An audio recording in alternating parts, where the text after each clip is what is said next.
السلام علیکم ورحمۃ اللہ تعالی وبرکاتہ لک الحمد یا اللہ والصلاة والسلام علیک یا رسول اللہ وعلی آلک واصحابک یا شفیعنا یوم الجزاء صلی اللہ تعالی علیہ وآلہ وسلم۔ محترم سامعین و سامعات، آج 5 شوال المکرم ہے۔ آج مرشد سلطان الہند 6 صدی ہجری کی عظیم المرتبہ شخصیت سلطان العارفین زبدۃ السالکین حضرت سیدنا خواجہ خواجگان خواجہ عثمان ہارونی چشتی قدس سرہ القوی کے عرس پاک کا موقع ہے، اس لحاظ سے آج حضرت کے تعلق سے کچھ باتیں بیان کر دوں۔ حضرت خواجہ عثمان ہارونی رحمۃ اللہ تعالیٰ علیہ خواجہ خواجگان خواجہ معین الدین چشتی غریب نواز رضی اللہ تعالیٰ عنہ کے پیر و مرشد ہیں۔ آپ کا اسم گرامی، آپ کا نام عثمان ہے۔ آپ ہارون کی طرف نسبت کرتے ہوئے آپ کو ہارونی کہا جاتا ہے۔ آپ کے مبارک وطن کا نام ہارون ہے۔ آپ کا سلسلہ نسب 11 پشتوں کے بعد حضرت مولائے کائنات حضرت علی کرم اللہ تعالیٰ وجہ الکریم سے ملتا ہے، یعنی آپ 11ویں اولاد ہیں حضرت علی رضی اللہ تعالیٰ عنہ کی۔ آپ نے ابتدائی تعلیم اپنے والد ماجد سے حاصل کی تھی، پھر اعلیٰ تعلیم کے لیے نشاپور تشریف لے گئے۔ وہاں پر آپ نے مشاہیر علماء فضلاء کی سرپرستی میں بے شمار علوم و فنون حاصل کیے۔ آپ کے سوانح نگاروں نے لکھا ہے کہ آپ کا خاندان چونکہ عمدہ تہذیب و تمدن کا گہوارہ اور علم دوست خاندان تھا، والد ماجد بھی بڑے پائے کے عالم تھے، اس لیے شعور کی دہلیز پر قدم رکھتے ہی علم کی طرف راغب ہو گئے اور والد ماجد کی بارگاہ میں رہ کر ابتدائی تعلیم حاصل کی۔ قرآن مجید حفظ کیا، یعنی آپ حافظ قرآن بھی تھے۔ پھر اعلیٰ تعلیم کے لیے اس زمانے کے علمی و فنی مرکز نشاپور کا رخ کیا اور وقت کے مشاہیر علماء فضلاء سے بڑے بڑے اکابر علماء سے اکتساب علم کر کے جملہ علوم میں مروجہ و متداولہ میں دسترس بھی حاصل فرمائی۔ حضرت سیدنا عثمان ہارونی رحمۃ اللہ تعالیٰ علیہ کی بیعت و خلافت کا منظر بھی بڑا عجیب ہے۔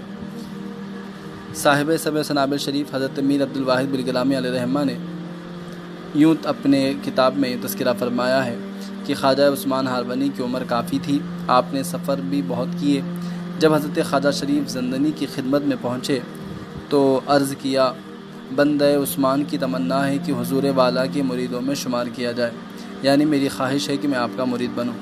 خواجہ شریف زندنی نے قبول کیا، خلافت کی کلاه 4 ترکی عنایت کی، یعنی وہ جو خاص قسم کی ٹوپی ہوتی تھی خلافت کی، آپ نے وہ عطا فرمائی۔ بالوں پر قینچی چلائی اور فرمایا، مصطفیٰ کریم صلی اللہ علیہ وسلم نے 4 ترکی والی ٹوپی استعمال فرمائی ہے، تمام کائنات کو خدا کی محبت میں چھوڑ کر فقر و فاقہ اختیار فرمایا ہے، فقیروں اور غریبوں سے محبت رکھی ہے، لہٰذا جو شخص بھی یہ ٹوپی سر پر رکھے اسے چاہیے کہ رسول اللہ صلی اللہ علیہ وسلم کی پیروی کرے اور ہر شخص کو اپنے سے اعلیٰ جانے۔ جو شخص تکبر غرور اختیار کرے اور اپنی فوقیت چاہے وہ درویش نہیں ہو سکتا، وہ نفس پرست ہے، رہنما نہیں رہزن ہے، مشائخ کے خرقے کے لائق نہیں چور ہے، اہل نعمت نہیں بے نصیب ہے، مشائخ اس سے بیزار ہیں، درویشی کا لباس اس پر رکھنا حرام ہے، اسے خرقہ پہنانا جائز نہیں اور نہ کلاه 4 ترکی سر پر رکھنا اس کے لیے جائز ہے۔ خواجہ عثمان ہارونی نے شیخ کی نصیحت قبول کی اور گوشہ نشین ہو کر لا الہ الا اللہ کے ذکر میں مشغول ہو گئے۔ 3 سال کے بعد خواجہ شریف زندنی نے خلافت کی کملی پہنائی اور فرمایا، اے عثمان، میں نے تمہیں پیدا کرنے والے کی بارگاہ میں پیش کیا، تمہیں پسند کیا گیا ہے۔ پھر خواجہ شریف زندنی نے اسم اعظم جسے اپنے مرشد سے حاصل کیا تھا خواجہ عثمان ہارونی کو سکھا دیا، جس سے علم معرفت کے اسرار اور شریعت و طریقت و حقیقت کے رموز آپ پر منکشف ہو گئے۔ حضرت سیدنا خواجہ عثمان ہارونی علیہ رحمہ صاحب ریاضت و مجاہدہ تھے۔ 70 سال کی مدت تک کسی وقت نفس کو پیٹ بھر کر کھانا پانی نہ دیا، رات کو نہ سوئے، 3-4 روز کے بعد روزہ رکھتے، کبھی کبھی 4-5 لقمے پر اکتفا کر لیتے تھے، اور اس طور پر کہ آپ نے 10 سال تک خود کو کھانا نہ دیا۔ آپ 7 روز کے بعد 1 گھونٹ پانی پیتے تھے اور عرض کرتے تھے، خدایا ہمیں نفس کے ظلم سے بچا، نفس مجھ پر غالب آنا چاہتا ہے، مجھ سے پانی مانگتا ہے تو میں 1 گھونٹ منہ بھر دیتا ہوں۔ خواجہ عثمان ہارونی رحمۃ اللہ تعالی علیہ ایک جلیل القدر ولی کامل ہیں اور آپ کی عظیم کرامات بھی ہیں اور آپ کی عظیم آپ کی جلالت بھی ہے۔ حضرت خواجہ عثمان ہارونی رحمۃ اللہ تعالی علیہ جب نماز ادا کر لیتے تو غیب سے آواز آتی کہ اے عثمان، ہم نے تمہاری نماز پسند کی، مانگو کیا مانگتے ہو؟ تو حضرت خواجہ عثمان ہارونی علیہ رحمہ عرض کرتے، خدایا میں تجھے چاہتا ہوں۔ آواز آتی کہ عثمان، میں نے جمال لازوال تمہارے نصیب کیا، کچھ اور مانگنا چاہتے ہو تو مانگو کیا مانگتے ہو؟ عرض کرتے، الہی ہمارے آقا و مولا حضور رحمۃ للعالمین صلی اللہ تعالی وسلم کی امت سے گنہگاروں کو بخش دے۔ تو آواز آتی کہ اے عثمان، امت محمد کے 30,000 گنہگار تمہاری وجہ سے بخشے، آپ کو 5 وقت یہ بشارت ملا کرتی تھی۔ تو آپ سمجھیں حضرت عثمان ہارونی علیہ رحمہ کی کا مرتبہ اور آپ کی جلالت شان کیا تھی۔ حضرت عثمان ہارونی رحمۃ اللہ تعالی علیہ ریاضت و مجاہدے میں بے مثل تھے۔ اسی بے مثل مجاہدے کا نتیجہ یہ تھا کہ آپ کی روحانی طاقت اس قدر بڑی ہوئی تھی کہ نظر کیمیا اثر جس شخص پر پڑ جاتی تھی وہ چشم زدن میں زر خالص بن جاتا تھا۔ آپ خود بھی تقرب اللہ کی منزل پر فائز تھے۔ بلا شبہ اللہ تبارک و تعالی نے آپ کو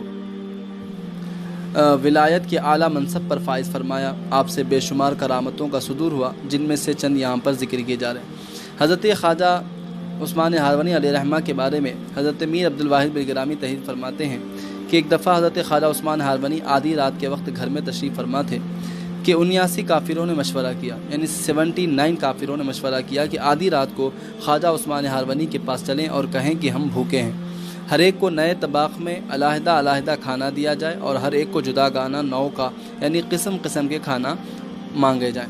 اس باہمی مشورے کے بعد جب وہ آپ کی خدمت میں آئے تو خواجہ صاحب نے فرمایا، اے آدم و حوا کے بیٹو، بیٹھ جاؤ اور ہاتھ دھو لو۔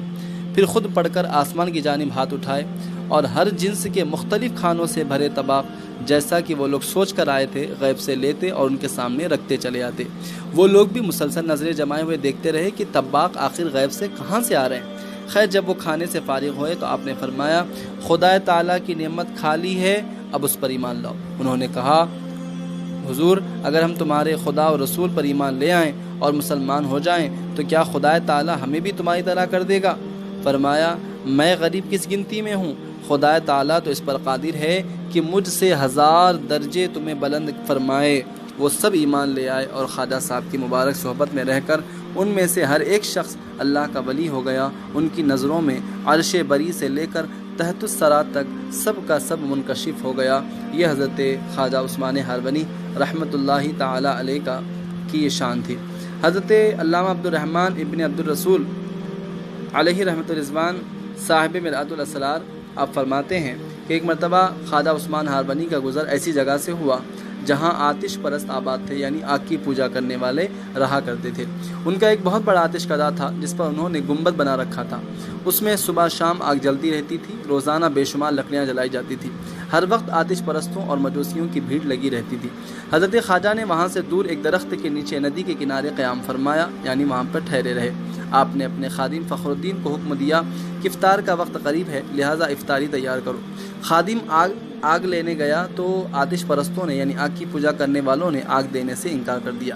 خادم نے جا کر ماجرا بیان کیا تو خواجہ صاحب خود آتش کدے کے پاس تشریف لائے، جہاں آتش پرستوں کا سردار اپنے 7 سالہ بچے کو گود میں لے کر تخت پر بیٹھا تھا اور اس کے ارد گرد تمام مجوسی بیٹھ کر آگ کی پوجا کر رہے تھے۔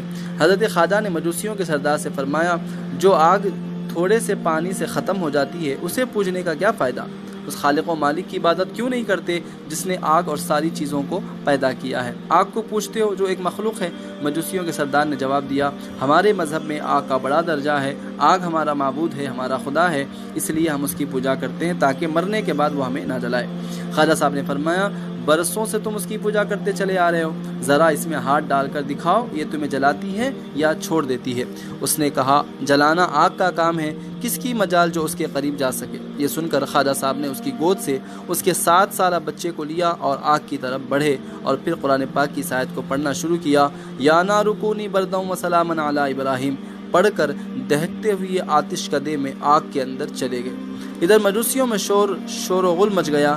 کچھ دیر تک خواجہ صاحب نگاہوں سے اوجھل رہے، پھر آپ آگ سے اس حال میں نکلے کہ آپ کے اور اس بچے کے کپڑوں پر آگ تو کیا اثر کرتی، اس کے دھوئیں کا بھی اثر نہیں تھا۔ اس دوران ہزاروں آتش پرست جمع ہو گئے تھے۔ یہ کرامت دیکھ کر سب حیران و ششدر رہ گئے۔ انہوں نے بچے سے پوچھا، تو نے آگ کے اندر کیا دیکھا؟ بچے نے کہا، گل و گلزار کے باغات میں نے دیکھے، اس کے علاوہ کچھ نہیں دیکھا۔ خواجہ صاحب کی کرامت دیکھ کر تمام آتش پرست مجوسیوں نے آپ کے قدموں پر سر رکھ دیا اور سب کے سب مسلمان ہو گئے۔ آپ نے ان کے سردار کا نام عبداللہ اور بیٹے کا نام ابراہیم رکھا۔ آپ نے دونوں کی تربیت فرمائی، یہاں تک کہ دونوں منصب ولایت پر فائز ہوئے اور آتش کدی کی جگہ مسجد تعمیر کر دی گئی۔ یہ حضرت سیدنا عثمان ہارونی رحمۃ اللہ تعالی علیہ کی شان ہے اور آپ کے یہ مراتب ہیں، اور آپ نے اپنے مریدوں کو اور اپنے چاہنے والوں کو مختلف قسم کے ارشادات عطا فرمائے۔ گویا چنانچہ ارشاد ہوا، فرماتے ہیں کہ جب موت کو یاد کرنے کے بارے میں گفتگو شروع ہوئی تو آپ نے فرمایا، حدیث پاک میں رسول اللہ صلی اللہ علیہ وسلم نے ارشاد فرمایا، موت کو یاد کرنا دن رات کے قیام اور عبادت نافلہ سے بہتر ہے۔ آگے فرماتے ہیں، زاہدوں میں سب سے اچھا زاہد وہ ہے جو موت کو یاد رکھے اور ہمیشہ موت کے شغل میں رہے۔ ایسا زاہد اپنی قبر میں جنت کا سبزہ زار دیکھے گا۔ یعنی موت کو ہمیشہ اپنی نظروں کے سامنے رکھنا چاہیے اور موت کے تعلق سے ہمیشہ فکر مند رہنا چاہیے۔ حضرت سیدنا خواجہ خواجگان خواجہ عثمان ہارونی رحمۃ اللہ تعالی علیہ فرماتے ہیں کہ جو شخص اپنے مومن بھائی کی حاجت پوری کرتا ہے، اس کی ضرورت پوری کرتا ہے، اللہ تبارک و تعالیٰ اس کی دنیا اور آخرت کی حاجتیں پوری فرماتا ہے، اور قیامت کے دن وہ جنت میں جائے گا اور حضرت آدم علیہ السلام کا پڑوسی بنے گا، ماشاءاللہ۔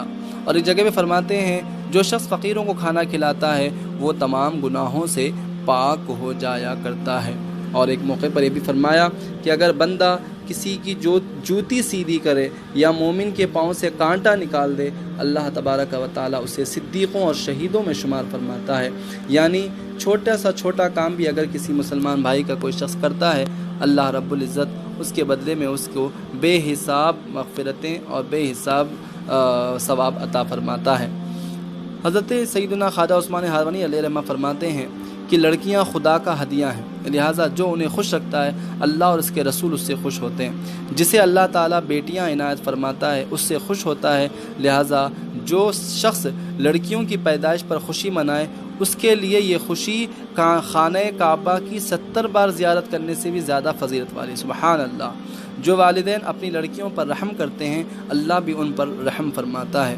ایک موقع پر ارشاد فرمایا کہ رسول اللہ صلی اللہ علیہ وسلم نے ارشاد فرمایا، جس شخص کے یہاں ایک لڑکی ہوگی قیامت کے دن اس کے اور جہنم کے درمیان 500 سال کی راہ کا فاصلہ ہوگا۔ اور مزید خواجہ صاحب فرماتے ہیں، انبیاء و اولیاء لڑکوں کی بنسبت لڑکیوں کو زیادہ پیار کیا کرتے تھے، اور شوہر کی اور بیویوں کے آپسی تعلقات کے تعلق سے ارشاد فرماتے ہیں، جو عورت اپنے شوہر کی فرما برداری کرتی ہے وہ حضرت فاطمہ رضی اللہ تعالی عنہا کے ساتھ جنت میں داخل ہوگی، سبحان اللہ۔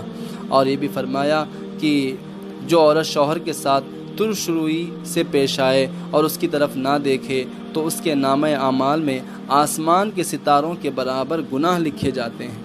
اور فرمایا، درویش اگر اللہ کے سوا کسی کو سجدہ کرنا جائز ہوتا تو رسول اللہ صلی اللہ علیہ وسلم فرماتے کہ عورتیں اپنے شوہر کو سجدہ کریں۔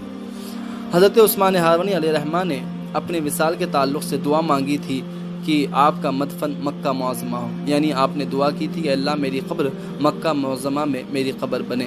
چنانچہ آپ اپنی حیات کے آخری دنوں میں مکہ معظمہ میں حاضر ہوئے اور بقیہ عمر مکہ شریف میں بسر فرمائی، وہیں پر 5 شوال المکرم 1220 عیسوی کو وصال فرمایا اور مکہ معظمہ کے قبرستان جنت المعلیٰ میں یا اس کے قریب مدفون ہوئے۔ ابر رحمت ان کے مرقد پر گوہر باری کرے، حشر تک شان کریمی ناز برداری کرے۔